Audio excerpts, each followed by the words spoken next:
Если вы за границей и не знаете, как получить паспорт, поменять водительские права, или у вас родился ребенок и вы хотите получить свидетельство о рождении, Министерство иностранных дел запустило сайт, называется «Электронный консул». Я нахожусь в Министерстве иностранных дел, и мне презентуют сейчас как раз-таки этот сайт. Да, Дилет, на нашем сайте доступны 22 вида документов, которые могут получить посредством данного портала, начиная от свидетельственного возвращения в Кыргызскую республику, заканчивая паспортом, заменой водительских удостоверений и другими документами, которые необходимы для наших граждан, пребывающих постоянно за пределами Кыргызской республики.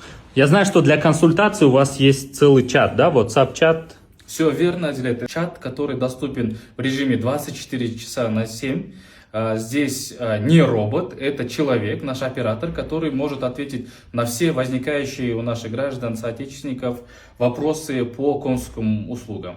Надо отметить, что не только для оформления каких-либо документов, но и в случае нарушения каких-то прав и интересов граждан Кыргызской республики за рубежом, наши операторы готовы оперативно среагировать и дать соответствующее поручение загранучреждению Кыргызской республики и принять соответствующие меры для обеспечения защиты прав и интересов наших граждан. В целом этот сайт стал практически ЦОНом за границей, да? Если у вас будут какие-то вопросы, вот прям пишите в чат. Так что вот так вот, пользуйтесь.